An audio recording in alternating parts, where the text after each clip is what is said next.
everyone खुलुमबाय बेखौबो गिबियावनो बयखौबो आंनि चेनेलाव बर' रायज्लायनाय जाबाय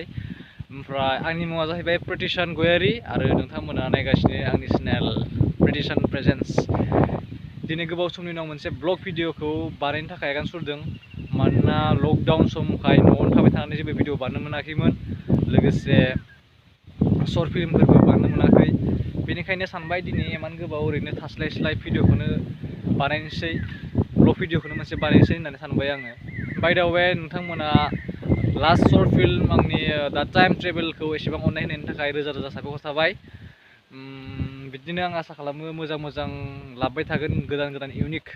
फिल्म लाबोनो आं नाजाबाय थागोन आसा खालामो नोंथांमोना न'आवनो दं आरो मोजाङैनो दं लकडाउन समखाय आंबो मोजाङैनो दंथ'यो आरो लकडाउननि जा रुल बेखौ मानिनानै आङो न'आव थाबाय थादों जेबो भिडिअ बानायाखै नाथाय दिनै एसे गोबावद्राय जानायखाय भिडिअ बानायनो सानबाय ब्लग भिडिअखौनो बानायनो सानबाय मानोना दा शर्ट फिल्म बानायनो थाखाय आंनि जा टीम बिसोरो गुबुन गामि दरसेनि नङा स' फैनायाव एसे दिगदार जानो हागौ बेनिखायनो जोङो गेदारिंखौ होबथानो थाखाय जेनेबा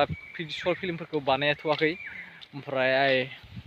दा बेखायनोथ' हारसिं बेनिखायनो आं हारसिं दा ब्लगखौनो बानायनो साननानै लामाखै ओंखारबोदों आरो ना बेनो जाबाय आंनि गामिनि लामा ससेया एसे लांदां फोथार सब फोथार ओजों हिमालय हाजो आरो नै जाबाय जों गामिनि गेलेग्रा फोथार फुटबल गेलेग्रा फोथार by the way for your information I want to tell you that आं नोंथांमोननो खोन्थानो सानोदि देग्लाय आंनि नेक्स्ट शर्ट फिल्मा जाहैबाय आनरियेल बे आनरियेल टाइटेला मैया हरावसो कनफार्म जादों बेनिखायनो आं दिनै बे भिडिअनि गेजेरजों एसे आनाउन्स खालामखाबाय आनरियेल दा नोंथांमोना उनावसो मिथिगोन आरो माबायदि स्ट'रिया मोजां जागोन ना जाया मिथिला आरो जायखिजाया आंनि एसे बोरैबा जाखायो हाटके जाखायो माने ओरैनो कमेडि बारा थाया कमेडि थाया आंनियाव बारा बिदिनो बोरैबा आरो जेनेबा दे बादि उनाव रायलायगोन दिनै बे ब्लगाव बारा गोलाव जानो नङा मानोना आङो जेरावबो थाङा आरो जेरावबो जेबो माबाबो जायाखै स्पेसियेल अकेजनफोरबो जायाखै बेनिखायनो खान्दायैनो बानायबाय आरोना आङो लोगोसे भिडिअ बानायाबो गोबाव जाबाय बे थाइजौ सिङाव एयारटेलनि नेटआ मोजां नाङो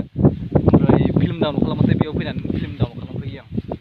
स' गाइस दिनै बे ब्लगा बेखिनियावनोसै आरो आं आसा खालामो थाबैनो आङो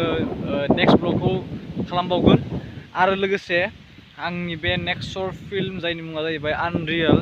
बेखौ आङो थाबैनो बानायनो नाजागोन सिचुवेसना मोजां जायोब्लाथाय आरो दिन्थिनोसै माबोरै जायो होमबाथाय दिनै बे ब्लगआ बेखिनियावनोसै अके बाय थेंक इउ